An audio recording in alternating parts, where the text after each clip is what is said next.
Welcome to the Referrals Podcast, the show designed to help everyone from the solopreneur to the Fortune 500 company win the referral game. If you want to build a company with an army of ambassadors and raving fans who speak highly of you and refer you willingly, you are in the right place. And now, here is your host, Michael J. Maher. Welcome, everyone, to Referrals Podcast, but not just any Referrals Podcast. Ladies and gentlemen, this is episode 200. If you would have told me a couple of years ago that we were going to get to 200 episodes or 200,000 downloads, I would have just no way. But I am so excited to be here for 200. I'm excited that you are here for 200, and I'm excited about the guests that we have here for episode number 200, special guest for a special episode. As always, I will tell you that I have to give a special shout out as we go. I had a great review, 5-star iTunes review from Bob, or at least we believe his name is Bob.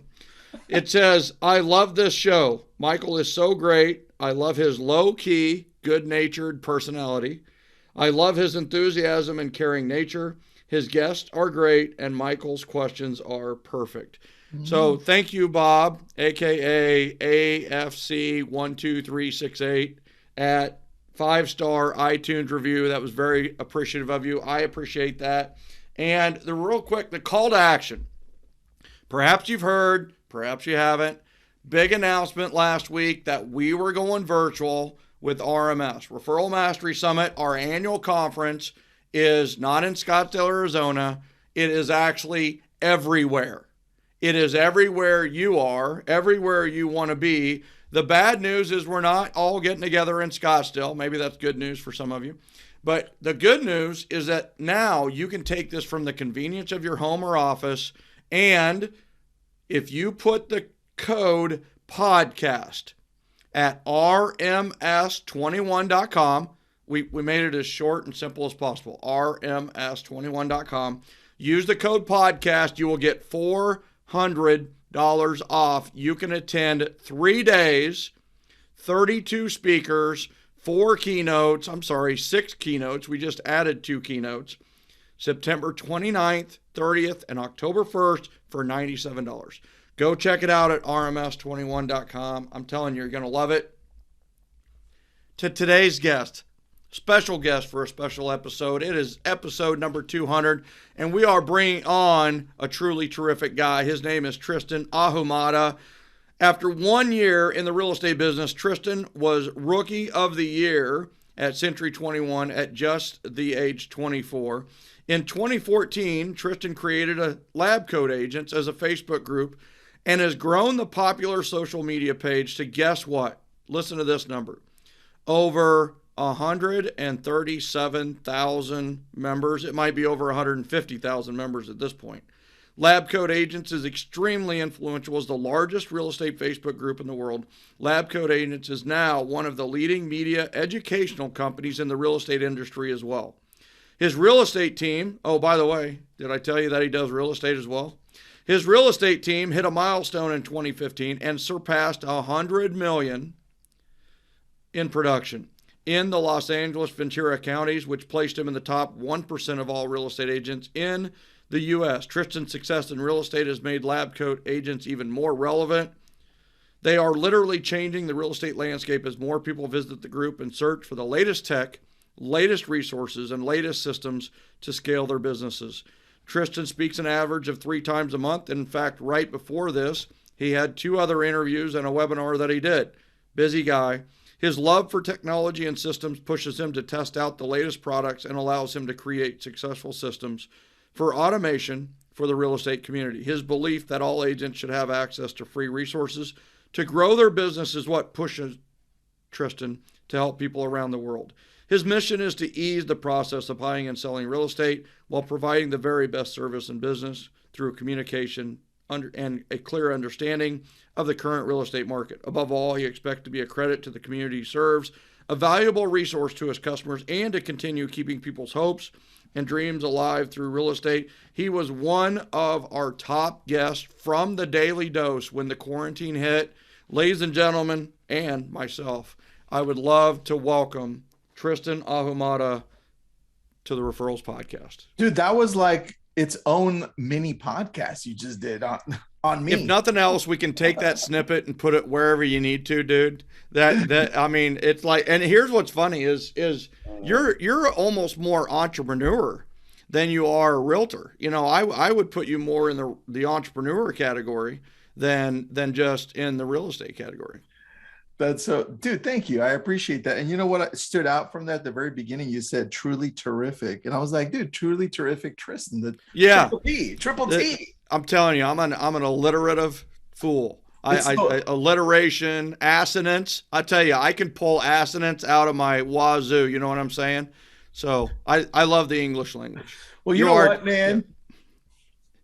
What? I love it because every time I talk to you, you put a smile on my face. So it's just the energy. It might be the water you're drinking. I don't know. It might be. It might be, right? It's got ice in it. I love it. Well, look, I know the plan was to sit down and interview me. Yeah. And that's awesome. But I want to turn the tables on you, man. Look, this is the 200th episode. It's time we put you on the spot and start asking you some questions because, I mean, who would have thought that you'd be on number 200 by now? A lot of people losing bets out there, Tristan. I'm telling you, a lot of people losing bets. Vegas is going crazy right now. So no, I appreciate you asking, and I think Sherry put you up to that. But no, I'm asking the questions today, buddy. We're just gonna take it over, dude. You know what's funny about that though is we have a podcast meeting every week, and kudos to my team, right? I got to give kudos to Sherry and Auga and Tommy and everybody in the background who do the podcast because, you know, it's a lot of work, as you know, right? We have meetings, and then it takes a while to download the video. It takes a while to record it, edit it, and then upload it, download it, and then write all the description, and then make sure it's up correctly, and then promote it. You know, it's just so kudos to that team and them and what they do all the time. But we have this meeting, and it's so funny is one of the things that's on our sheet every week is the guest is always right. Well, right. So the guest is always right. So we do whatever the guest says to do. I just turned the tables on you. Here we go. I'm going to just ask you the very first question because going back to the very first podcast. Yeah. Does the world really need another podcast? What are your thoughts now on number 200, buddy? Wow. That's a great question. You know, I started my very first podcast with Does the World Really Need Another Podcast when there were like 20,000 podcasts, you know, and now there's like 200 million everything's a podcast nowadays. And, you know, it really surprised me. I mean, 200,000 downloads, Tristan, 200,000 downloads. And that tells me that the demand is out there. And then we've been in the top 100 in the U.S. Of all podcasts in the marketing arm. And it's like, wow. And we're just about referrals. You know, we're repeat referral, customer service, CX, you know, net promoter score, all the things around getting more referrals. So it's so niched out. I didn't know if they needed it, but here's what we discovered, especially through the daily dose, is it's maybe needed even more than ever right now because relationships are king, repeat and referral business is soaring, and people tend to turn to the people they trust to get recommendations right now. So I think that's the biggest thing is I'm glad we did it. I'm glad we did it. All the hard work's been worth it. I agree, man. The people you bring on here and the value that you're giving people is absolutely great. Plus, it's easy to listen to you, man. You always make people smile. You're funny. You're engaging. I love it. Is this being recorded? Tristan just said I'm funny. You said I'm funny. Don't believe that I literally the next time I speak, it's going to be Dave Ramsey said this, Gary Keller said this, and then it's going to be Tristan Ahumada said, "You're funny." I'm telling you, that's my favorite quote. You have me laughing every time. It's just that's how you engage me. So it's really, really solid, man. All right. Look, you've been doing this for a while, and I'm sure people have some questions. So I'm going to bring my own here. Yeah. What I want people to get to know you, like what do you do on the side? So here's my first question to you. Yeah. What's something you do on the side that nobody knows about, like that you've never talked about? Give it to me. Don't think, just do it. A lot of people don't realize, everybody thinks that I travel, speak, train, do the training, and everything in my life is referrals and Referco. And that's not the case, right? I definitely think about it a lot, but I also have a family, and I also have other things that I do, and I have a passion for coaching football. And a lot of people don't know that I coach football, but I don't just coach football. I don't coach youth football. I actually coach high school football at an extremely high level, and I'm doing that between 4 and 6 p.m. almost every day. And when I say every day, we're in Georgia, so we pretty much have football year round, and it's pretty much 4 to 6, and a lot of times it's also 6 to 8 a.m. in the mornings.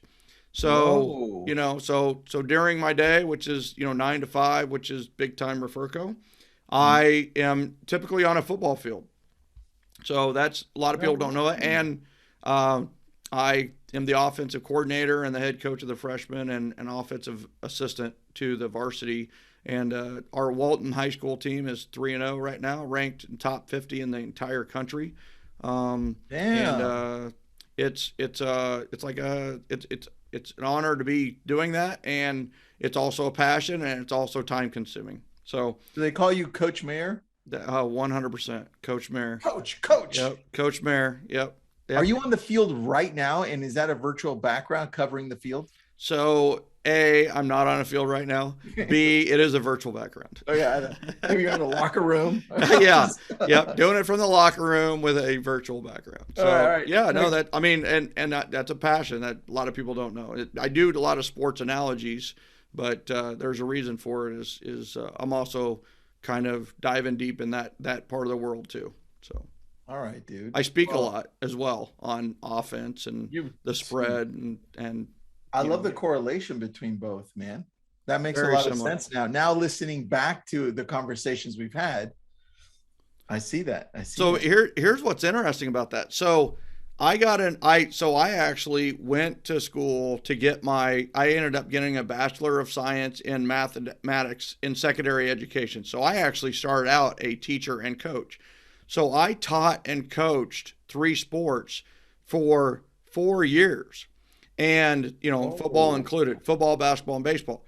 Well, during that time, Tristan, the way that you became a better football coach or a better basketball coach and somewhat a baseball coach, but more in football and basketball, was, Tristan, you would fly to Orlando, or you would go to Des Moines, Iowa, or you would go somewhere and go to a clinic. You would go to a conference and you'd learn from all these other coaches who were freely sharing their knowledge. Well, so then I do that for 4 years. I get into real estate. Well, what's interesting is, how did I gain my knowledge in coaching? I gained it by going to conferences, by attending conferences. So I literally was licensed for like 2 weeks, and I was flying to the RE/MAX conference in Orlando to go and learn. And I think one of the reasons I had so much success so fast is because I went to all these conferences and I had that basis from the sports world of, if you want to grow, if you want to get better, go to a conference, go to a clinic, and take notes and listen. That makes sense, man. Well, how did the progression of that, Michael, come to the author, Michael? What happened in between? Like, how did you get there? Yeah. So the short story is, I didn't know. I knew I didn't want to do some of the ways that some of the agents in the office were doing, like the cold calling and the door knocking and the spamming was really big at that point. And it still is. Yeah, right. And so it's like, I didn't want to be a spammer, a solicitor, which is basically a criminal, or get fined $10,000, which was what the fine was at the time for do not call. Yeah. So and honestly, it didn't feel good. So I knew that I had to go down the path of referrals. So I built my business off of housewarming parties and events and one-on-ones and networking. I didn't have a network, so I had a network. So I had to borrow somebody's network to build my own, which is what networking is all about. Nice. So I just had to build it. But I also have a systems brain. So I put those systems into place where I could be really efficient with it. My weeks were super efficient. And so I went 37 my first year, 87 my second year, 187 transactions my third year, and over 200 my fourth year, and 255 my fifth year. The first 3 years was me completely on my own. So I did 187 transactions my third year with Sherry helping some and a part-time transaction coordinator who was provided through the office, who basically worked for me full-time because I had so many transactions. In Kansas City, 100 transactions is fantastic. And in my third year, we were doing 187. So Howard Brenton interviewed me to be a Star Power Star. I remember how, oh, dude, nice. He had a list of 100,000 agents that he sent it out to, and everybody blew up my email and my phone and wanted to know how I did it. Well, I'd give them all the information, but I knew that I was just kind of giving them answers versus the answer, and the book is the answer. 7L, this book right here, is the answer on how to build your relationships one-on-one to the point of getting referrals. And that's, so, I needed to write a book, but for 2 years I didn't write a book. And a lot of the people that listen to Referrals podcast know my story a little bit, that I actually flatlined after a knee surgery and died for 37 seconds. And when I woke up, there were a lot of things that used to be important that weren't important. And there were things that weren't important, but all of a sudden became very important. Family time, having a kid. I didn't have a kid at that point. And it ended up that within a year, we ended up having Max, which is fantastic. And that night in ICU, in Olathe Medical Center of all places, I outlined what became the 7 levels of communication. And then, a little while later, it came out. And, luckily I had a lot of friends who were willing to buy the book. And then they bought the book for me, honestly, as a relationship. They're like, I'll give Michael $30. You know what I mean? That's really what it was. They weren't buying the book to buy the book. They were buying it to just like, you've given me value, here's $30. Well, then they read it and they liked it. And then they spread the word. And that's where, we're over 1,500 5-star recommendations on Amazon. It's, it's over a couple 100,000 books sold. It's a pretty cool story. Dude, how, because the story is the thing that I think that grips people, right? How did you decide to tell a story versus have like more of a manual? Because I think the story is the key as well. Yeah, I wanted to make it fun to read, and I knew that the books I enjoyed reading were books like Bob Burg's The Go-Giver with John David Mann. Yeah. I enjoyed Patrick Lencioni's books, The 5 Dysfunctions of a Team. Ken Blanchard's old series that he used to do with like Whale Done and Raving Fans. And, they were all stories. And, I was just sitting around. I mean, I wrote it. I actually wrote 2 books. I wrote it the traditional way, and it was over 100,000 words, and nobody would have read it. I mean, it was so thick of a chew, and I tried to be smart. I wanted people to think I was smart. And then I some advice I got from Brad Korn and some advice I got from my wife. And I just sat down with my wife and just said, I want it to be a story. And I talked through it, which is a way that my wife and I have really helped me progress as a human is she'll just let me talk, and she'll just tap me with a question or two, or what do you think, and I will literally talk my way through it. And I talked my way through it, and that's what became the love story of Rick Masters and Michelle Phillips and 7L. So that's cool, man. I like that. Yeah. All right. So what do you think is something that you can share with us that hardly anybody knows? Everybody knows the story on the 7L book. What would be a surprise that you would tell your audience right now and make it special because 200 episodes, Well, I've hit another milestone. What is that? That many people would be very, very surprised about, Tristan. And that? I was not prepared to talk about this whatsoever. And believe it or not, I just hit 70 victory royales in Fortnite. Dude, I didn't know you played Fortnite. Most people don't know that, but Holy like, crap. if I can't sleep or I just can't, I will go turn it. Now, how did that get started? It happened during quarantine because we did not let our son play Fortnite. We weren't going to let him do it. We weren't, and then quarantine happened. He's home all the time, so it's like, all right, we'll give you an hour of Fortnite. Well, he ended up playing 2 hours, sometimes even 3 hours, and like, we're not very good parents. So obviously he got away with 3 hours more than 1 hour. So good. And so then it was like, all right, he's playing, and all he watched YouTube about was what? Fortnite. I'm going to tell you right now, my son is professional level Fortnite player. He's 12 years old. And he's legit playing against 18 to 25-year-olds and kicking their butt. He is a master builder. He is a phenomenal. I mean, which I love because he's mastered it. He mastered something. That's awesome. What do we want? We want people, and he watched YouTube to support it. Like, you mastered Facebook groups, right? And it's like, you want to master these other things. I want to master referrals. How did I do that? I studied it. I immersed myself in it. Max immersed himself in Fortnite. Well, here's the thing. I'm a dad. I wanted to have a conversation with him, So one of the ways we started having time together is we would play duos on Fortnite. Now, I'm going to tell you right now, it's really fun to duo with somebody like that because I literally would run behind him and he would kill everybody and we would win. And I'm like, yahoo! This is great. So we would, and that was all on his account. And finally, I was like, all right, I need to practice. So, Max, I need you to create me an account.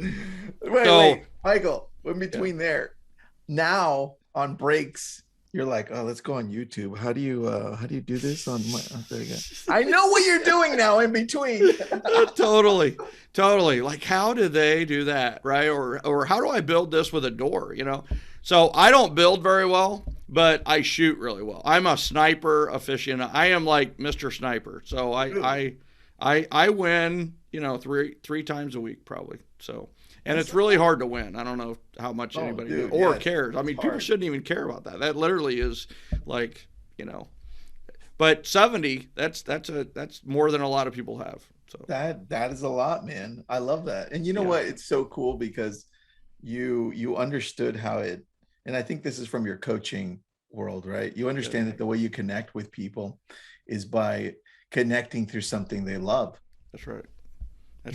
That's so important. You can apply that in everything. And that leads me to my next question.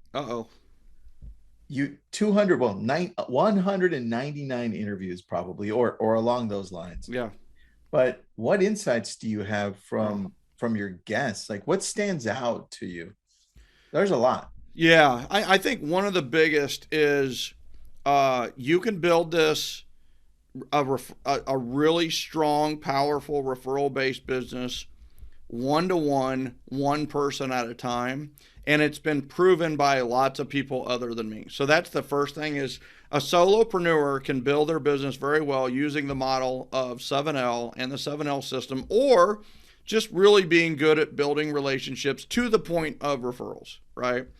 And that's the first. The other part of it is that, we also have the model with our YAPs, our yearly appreciation plan, and our yearly ambassador program, which are just yearly plans to keep our ambassadors referring and to take people who maybe are just getting to know us to referring. 2 different plans for 2 different kinds of people. Mm-hmm. That you can leverage and scale these businesses to do 200, 300, 400 plus transactions in real estate, but also they work at the corporate level, like Taco Bell, Krispy Kreme, Chick-fil-A, Atlantic Outdoor with Levi out of South Carolina and North Carolina. That is a business that's growing leaps and bounds.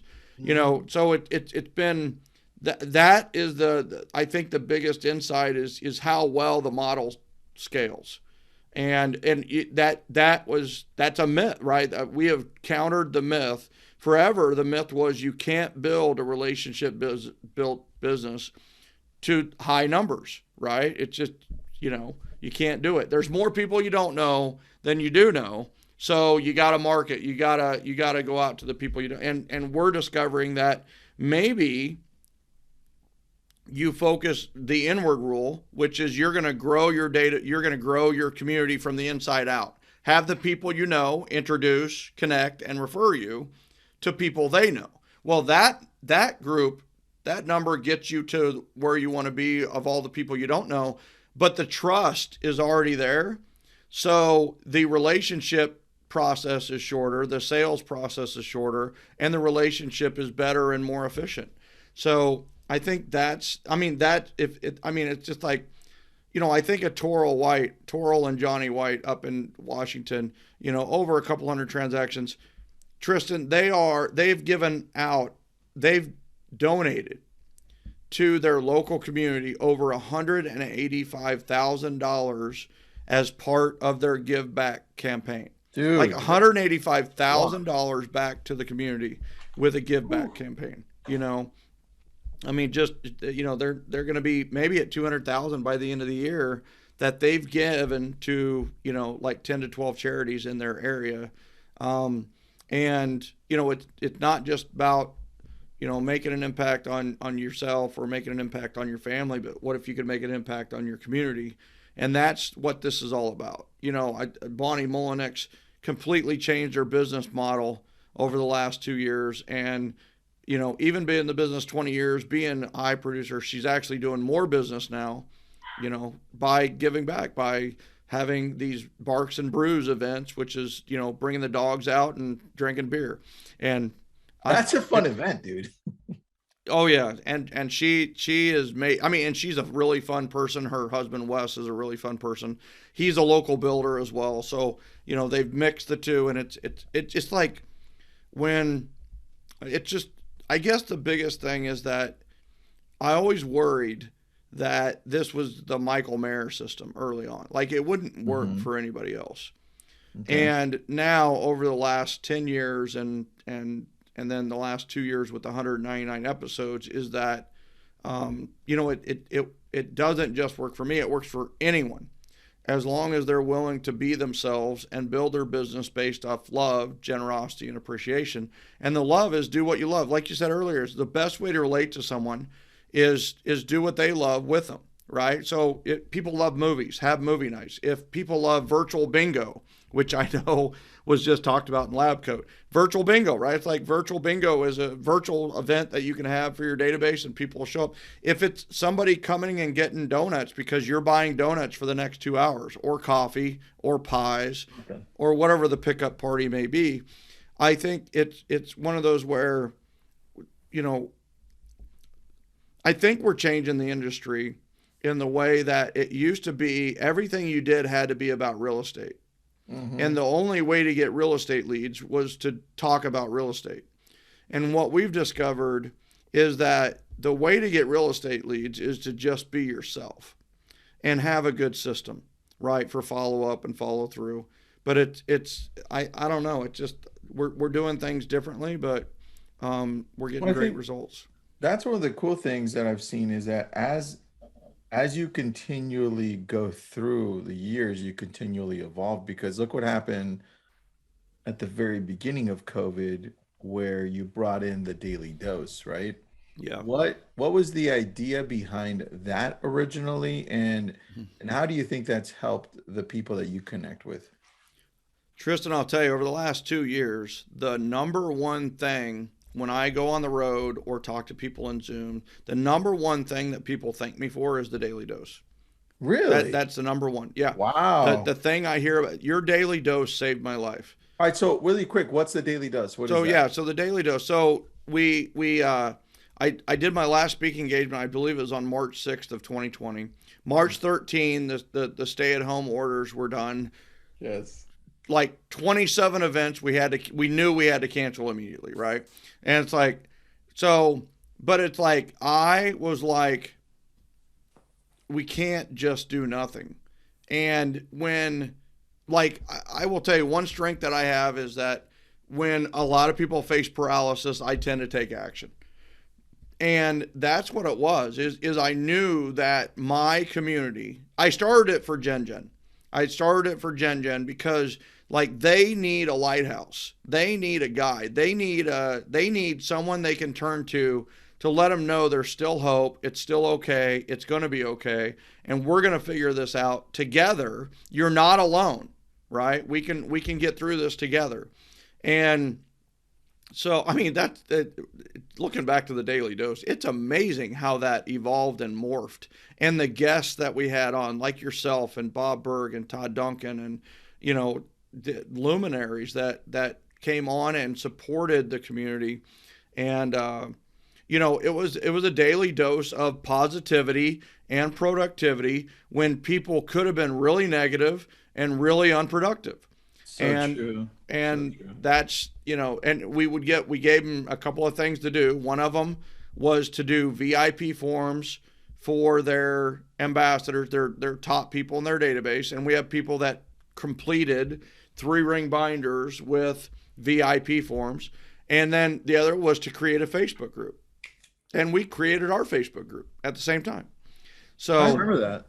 Yep. And you were one of our lead guests on growing your Facebook, or starting and growing your Facebook group. You and Nikki Klein and, Ann Schutte and Mike Schutte out of Gilbert, Arizona. I mean, and I will tell you, the things that have sprouted out that have just been phenomenal. Jana Caudell has a group of over 10,000 out of Crown Point, Indiana, and I'm a member of it and just kind of hang out. But the stories have been nearly heroic as to how people help others in their community. And I still believe that what everyone needs to do is create a group, Facebook group, for their community, whatever it is. Like whatever you're passionate about, whatever it is, just form a group. And if it's Neighbors Helping Neighbors, great title. If it's, Roswell Together, or We Are One Roswell, which is what Tanya McLeod has done, then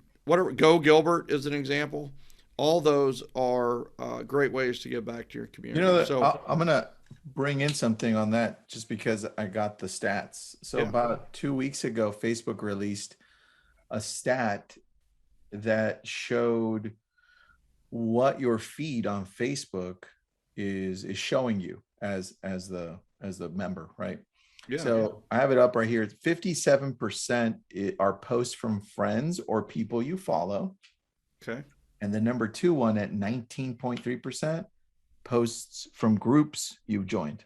20% of your news feed is groups you've joined. There you go. That's how powerful. That's a pretty high stat. It is, man. It is. So I agree with you on that. People are always saying, well, Facebook, but it's still it has the most members out of any social. It's the easiest to grow a group. Are there LinkedIn groups? Yes. Is there things you can do on Instagram, things you can do on TikTok, things you can do in these other avenues, Twitter, right? I mean, yeah. But the place people are going to congregate between 6 and 8 p.m., probably going to be Facebook. LinkedIn's kind of during work hours. Twitter is during work hours for the most part. Do you think that the success that you had with the Daily Dose had a lot to do with why you decided to go virtual with the annual conference, or what's the reason there? Yeah. So no, not really, to be honest with you. I mean, yeah, we had success, and we had Smart Restart Summit, which was a real success, online and then we had RMS 2020 online virtual, and that was amazing. But I honestly did not want to go virtual, Tristan. I didn't want to go virtual for a lot of reasons.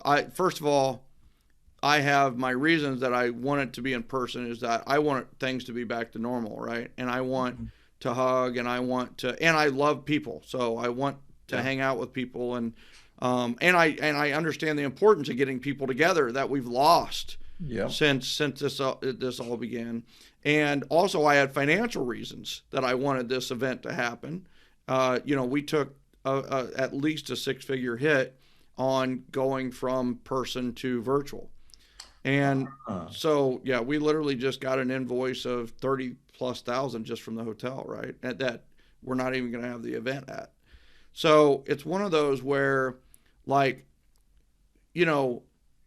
it's interesting being a CEO, is that you don't make decisions anymore based on what you want And you do have to make decisions based on finances. But when it all comes down to it, I think the secret to my success is I always make the decisions on what's the best for the people. You know, for my football team, it's like, what's the best for the kids? You know, winning and losing is not necessarily the best for the kids. It's you know, how they are prepared and what they do and how they act, you know. And it's the same way with, you know, Gen. It's like, what was, and so there were a lot of things that went into that decision. By the way, logistically, it's going to be harder to run. You know, financially, it's going to be harder to run. We've had to hire people to do the back end of the Hay Summit and the hosting website and things like that. And I went to a conference. This is what was the final kind of decision maker for me. I went to a conference in Dallas where there were a couple of thousand people live. So you wore a mask to get on the plane. You wore a mask to get in the Uber. You get to the event and everybody took off their mask to have the event. And I was like, oh my God, there's something not right about that. You know, I was like, everybody's kind of like, what do we do? You know? And there were people who wore their mask, but most of the people didn't wear their mask. Well, I came back, Tristan, I'm not lying, at least 20 people that I knew from that conference got COVID. And one is in still really, really bad shape. Most have recovered nicely and they're fine. But when I saw the pictures of them in the hospital, it was like, we're going virtual. It made that decision really easy. You know, hey, listen, we'll buck it up financially. We'll figure it out. You know, we have other ways to make it happen. You know, please buy 7L. You know, please sign up for our courses and please sign up for RMS 21 virtual. But the thing there is that, you know, it was the right decision, even though, you know, it wasn't my favorite. It wasn't 99% of me wanted to have the decision live. 1% of me wanted to do it virtual. So. Well, dude, I still think if you continue along the lines of playing Fortnite daily, you can really rely on income coming from there. Yes, that is so not true. Here's what I really need. I need to be my son's agent and have him make the money and start streaming and things like that. I don't. And what's funny is I make less than $10,000 a year on the coaching football, which takes a lot of time, right? But it's a passion, so it is interesting, like how, you know, you gotta live your life, or you gotta do the things you love, right? Regardless of money. I think that's one of I always did that with my real estate clients. Is money was never part of any of the decisions I made or helped them make. You know, it was just like, if I was going to get a little bit less on commission, it happened, right? Yeah. And a lot of times I ended up with more on commission because I made that decision, you know. Sure. But it was never about the money. It was always about helping people and you know, keeping the relationship no matter how the business transaction went. So yeah, dude, I could totally see how when you lead that way, you continually grow. Why is it that you think people gravitate to you and to the generosity generation? What do you think that is? I think it's because I'm really, really, really good looking. I mean, that was already a given. Come on. Yeah.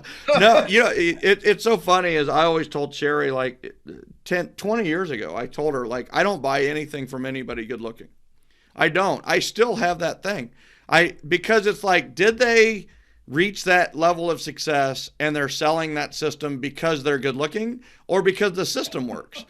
And so I always say no to the really good looking people first and then come back around it. You know, it's like, and the other thing too is I see all these people out there that have all these success in sales, and it's like, okay, are you having that success because they think they're going to get with you, or are you having that success because the product works really well? You know, and it's like, I've never had that problem, Tristan. I've never had the problem of being so good looking that I'm worried about any of that stuff. So funny. I think people gravitate to what we do because they know in their heart of hearts and they know in their soul of souls that this is in alignment and this is in congruence with how they want to live their life. right? On their tombstone, they want something about love, generosity, and appreciation. And why should we go to work to live differently than how we want to live our life outside of work? And so the nice thing is they can live their life and do really, really well in business by doing good. And that's I mean, it's based on love, generosity. The thing that's different is just there's never been, I think, the system behind it. Like everybody's always wanted the train, but there's never been the railroad tracks.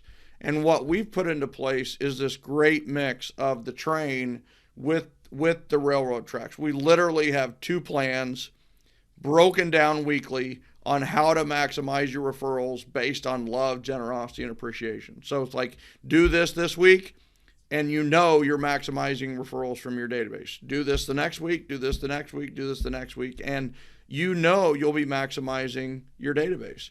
And I think it's kind of the mix of the you know, the fluff with the stuff. You know, it's a mix of what feels good with what really works.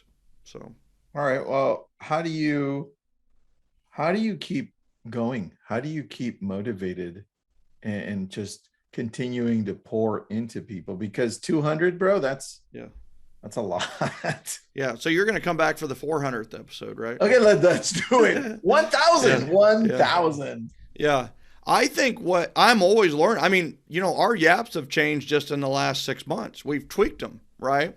And I think the other thing is people are getting more innovative with how they're implementing the system. And that has kept me alive. The way Toral does it, the way, you know, one of the things that we've really added the last couple of years that I did a little bit when I was producing at the highest levels in the business was, you know, this generating leads for the sponsor partners that you have in your community, like generating, you know, leads for your restaurants, generating leads for your CPA, your financial planner, and documenting those leads. So, you know, Toral just had an event. She got 95 referrals herself. By the way, this is in one day, 95 referrals. And then but more importantly, maybe, is she handed out 168 to her power partners, which are her vendors or sponsors, people who help paid for the event. Yeah. And, you know, the people that she knows in the community. So she, you know, what do we do really well as realtors? We tend to be really good at generating referrals and generating leads. So what if we did that for sponsors and partners who offset our cost or even made our events profit centers while also generating leads for themselves?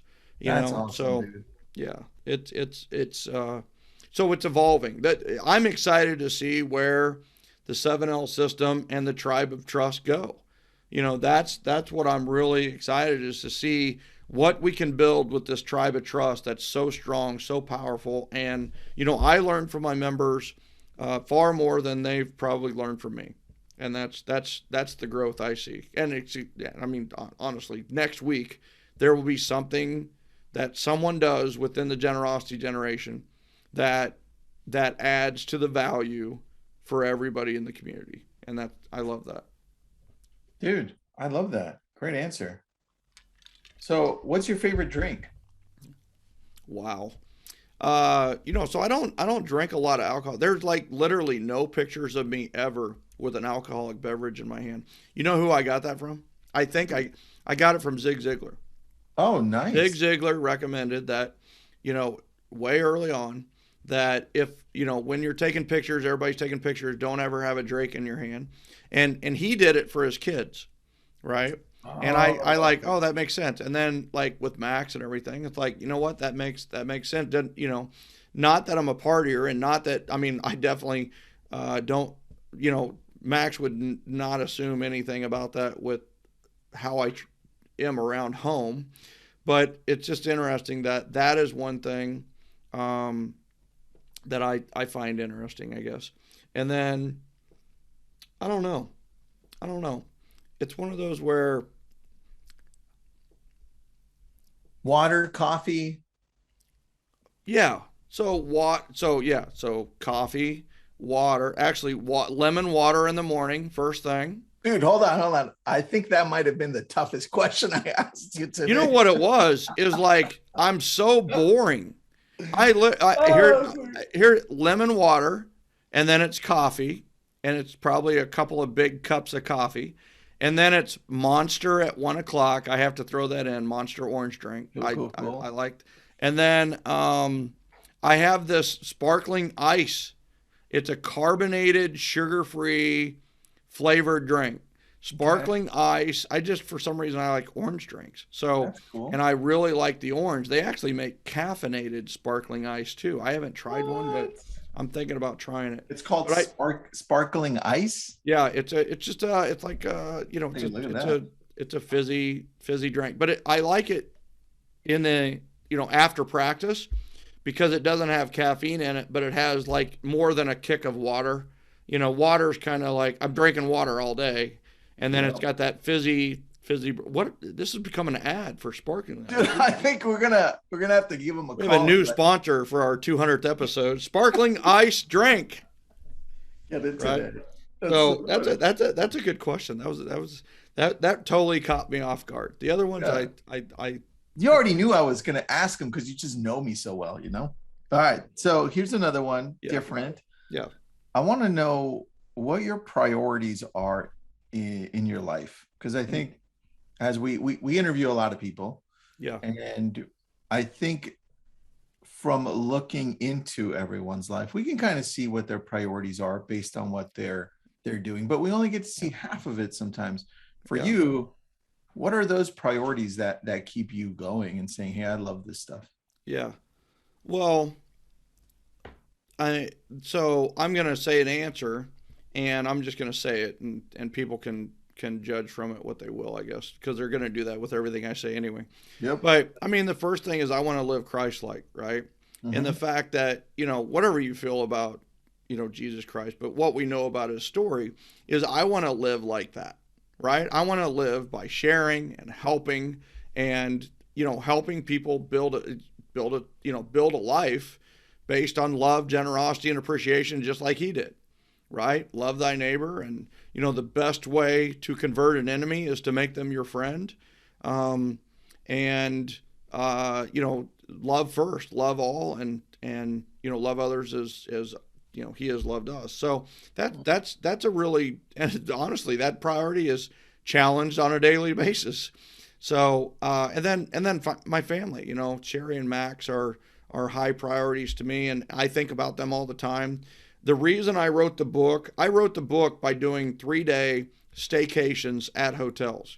So I literally would check in, I would put up a whiteboard, I would write my notes, and then I would write the chapters in a hotel and I would Friday night check in, and then all day Saturday I would write, all Sunday I would write and edit, and then I would go home Sunday night to, go to bed and start the week. And I always did that because I had to get away into a very clean, perfectly organized environment with no distractions. And if I stay home, I'm always like, there's this little spark in the back of my head that is Max okay? Is Sherry okay? Are they doing what they need? They're just a fatherly overseeing worry, I guess. Yeah. And when I'm at the hotel, it's kind of out of sight, out of mind, and I'm really focused on what I'm doing. And that's how the Tribe of Trust, which is the next book, is being written. All right. So I have a question on that. Yeah. On the process. Yeah. When you did the first book versus the second book, 2 questions. Yeah. One, is there a specific hotel that you like over the rest? And then second, is there a specific what? Hotel that you like? Oh my God. The answer is yes to that. How okay. Funny is that? So I like Courtyard by Marriott because that's another sponsor coming in soon. Gee, even Christmas. We got to be on the phone. David, are you hearing all this stuff? So David's our sponsor director. So it's one of those where they have the kitchen, they have the coffee maker. I actually like their coffee. Many of them have the bistro, which is the Starbucks bistro. There's another sponsor inside, so I can go down, I can get breakfast, go back, go back, get dinner or whatever, and then there's like no no interruptions. Everything I need is right there. But another great thing that's so funny about a courtyard versus others is the way they set up the room is the desk / dining room. It faces the open room. So it's not like you're staring into a wall or you're, tucked away in a corner. Oh. You have space. So I literally set up the desk, whiteboard, sometimes whiteboard, but that's where the window is too. So I like to have the light, but it's like whiteboard. And I'm just like, oh my God, that's good. Oh my God, that's good. And when I write a book, I always imagine the reader reading it. And there's times, Tristan, I'm telling you the truth, I have to get up and walk around the hotel because I'm like, I can't wait for them to read this. It's like, oh my God, this is so good. Yeah, what a great freaking question, dude. Like, I've never been asked that ever. Part 2 to this. Yeah. What process did you become more efficient at in creating the second book? Anything you added, anything you took away that made this process better? The whole process was more efficient, which meant the whiteboard, the writing was a lot more honed in and efficient. Now, the second book was Miracle Morning for Real Estate Agents with Hal Elrod, right? Oh, that's right. Yep. So I wrote all of that in 4 months. I wrote the whole book, which now I also had Honoré Corder, who is a tough taskmaster. I will just say she was on me a lot to get it done. And I had quick deadlines and I had lots of pressure, but you know what? Diamonds are made under heat and pressure, right? So, that's that, but I had to be more efficient because the timeline was so short. But I became more efficient with writing the story, and it helped that 7L was already out there and I could make the Miracle Morning for Real Estate the way for Rick Masters to go to the next level, with his personal life. And then the Tribe of Trust will be, the whole thing with 7L is go from relationships to referrals. With Tribe of Trust, it's how to go from one to many, how to go from one referral to many referrals, how to leverage and scale referrals like never before. And that's what you can do with the Tribe of Trust. So when does that come out? That's a great question. Probably fall of next year to be totally forthright. Nice. Right. Nice. So I want it to be great. And, unfortunately, perfect is the opposite of progress sometimes. So it's okay, but you're doing good. Yeah.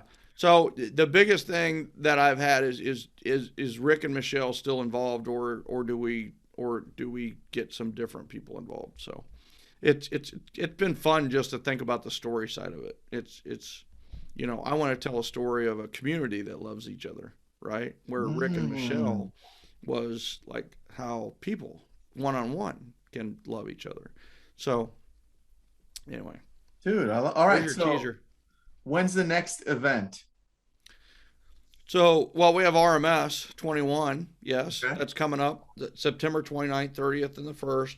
Okay. And you can go to rms21.com and use the code podcast to attend for just $97. That's $400 off, by the way. And the other nice thing on that is, you were talking about the daily dose earlier. What we're going to do is we're going to do 10 Referrals podcast episodes that are like only 12 to 15 minutes long daily, every day, 10 days before RMS. So it's going to be the top 10 hot referral tips of top producers and top companies. So every day we're going to give you a referral tip, right? Every day for 10 days. And we're just going to do that right before RMS. And so everybody needs to look for that in the next couple of weeks. But I'm excited about going back to a daily dose of positivity and productivity and putting a real referral spin on it. So do you guys have those podcasts also recorded for video or no? Yeah. Yeah. YouTube. Yeah. YouTube. It's the channel is Get Referrals. All right. Get Referrals on YouTube. Yep. You should have your team. I was thinking this as I was doing this because you have so much value. Yeah. You could have your team shorten like the master clips of like 50 seconds to 60 seconds, throw it on YouTube Shorts, Reels, and TikTok, and people would love that stuff, dude. That's brilliant. I love that. So I love that. So we are going to implement that, right? Heck yeah, man. That is so much value, because now I'm looking through this as I'm talking to you on the back end.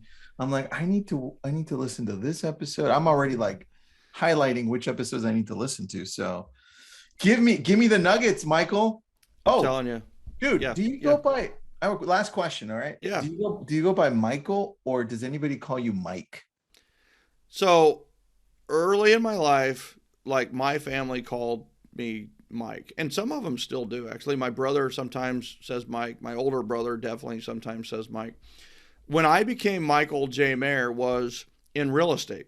So I was teaching. I think I was called Coach Maher, honestly, when I was teaching. That's cool. And then I got in real estate. There was already a MikeMaher.com. So I had to spin and pivot and adapt.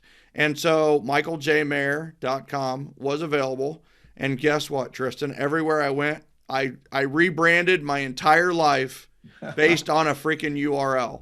I became Michael J. Maher, and I will tell you, I don't just get called Michael Maher. It's Michael J. Maher, Michael J. Maher, Michael J. Maher. It's like, oh my God, it's Michael J. Maher. It's like, okay, well, that's a mouthful. But that's crazy, man. Isn't that funny? I mean, I literally changed my name and changed my life due to real estate. So it's all good. I prefer Michael over Mike. I do. I answer to Coach faster than I answered anything. If somebody says Coach in a restaurant or something, like, what? So that's funny. Yeah. That's funny. I love that, man. Well, look, thanks for having me. I love turning the tables on you, because that was so slick, dude. That was so slick. That was awesome. Do I have to give Sherry any credit for that, or was that all you? That was definitely her brilliant idea. So she is brilliant. Give her that credit. I'm gonna do that. I was set up, and I will make sure she knows about that later. So I like everything planned, dude. I'm a systems guy, and it's like, this is so off plan. We're off plan. So it was good for me, though. I really enjoyed this, but of course I did. I talked all the time, right? That was good. It was good. A lot of great. Did you enjoy it? We got to know you. Hell yeah, dude. All right. So here's the thing. Here's the problem. You got to come back. You got to come back and let me interview you about what you're doing with Facebook and what you're doing with Lab Coat and what you're doing with the brilliance that you're doing out there, and everything. So let's do it. All right. I appreciate it. Ladies and gentlemen, thank you so much for tuning in for episode number 200. And please use our sponsors that we mentioned beforehand and have got no money from yet. So wait. Courtyard Marriott, yeah, Starbucks, yeah. Sparkling Ice, Monster. I mean, come on, water. I mean, water. Aquafina. There you are, right there, Coca-Cola. So it's all good. So I'm telling you, I appreciate everybody, and I'm telling you, without you, the listeners, this would have never happened. We could have never made it to 200 episodes. We would have never been in the top 100. We would have never had 200,000 downloads, which is still mind-boggling to me. So listeners, thank you so much. And Tristan, thank you so much for being our guest/host today on Referrals Podcast. Thanks for playing along, dude. We'll see everybody next time on Referrals Podcast. Check it out at referralspodcast.com, and please sign up for rms21.com so that we can pay our hotel bills from Scottsdale, Arizona, and because you're going to get lots of great content. See you, everybody. We'll see you next time.